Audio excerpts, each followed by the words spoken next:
আসসালামু আলাইকুম ওয়া রাহমাতুল্লাহি তাআলা ওয়া বারাকাতুহু নাহমাদুকা ইয়া আল্লাহ ওয়া নুসাল্লি ওয়া নুসাল্লিমু আলা হাবিবিল কারীম। বিরাদানে ইসলাম, প্রতিটি প্রাণীর ওপর রহম করা সওয়াবের কর্ম।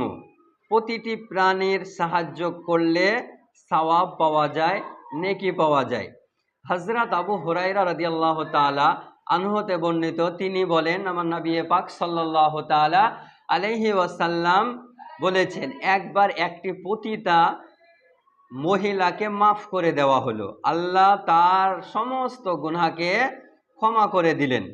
কারণ জিজ্ঞাসা করা হলো, কারণ মহিলাটি একবার একটি কুকুরের কাছ দিয়ে যাবার সময় দেখলো সে কুকুর পিপাসায় কাতর হয়ে একটি কূপের পাশে দাঁড়িয়ে জিহ্বা বের করে হাঁপাচ্ছে। পিপাসায় সে মরার উপক্রম।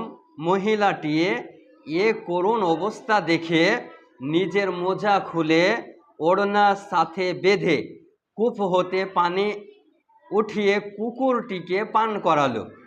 এ কাজের জন্য তাকে আল্লাহ রব্বুল আলামিন মাফ করে দিলেন। এ কথা শুনে সাহাবীগণ আরজ করলেন, পশু পাখির সাথে ভালো ব্যবহার করা, মানবের সাথে ভালো ব্যবহার করা, দানবের সাথে ভালো ব্যবহার করা মাধ্যমে কি আমাদের সওয়াব আছে? তো আমার মহানবী সাল্লাল্লাহু তাআলা আলাইহি ওয়াসাল্লাম বললেন, হ্যাঁ, প্রত্যেকটা প্রাণীর সাথে ভালো ব্যবহার করার মাধ্যমে সওয়াব আছে।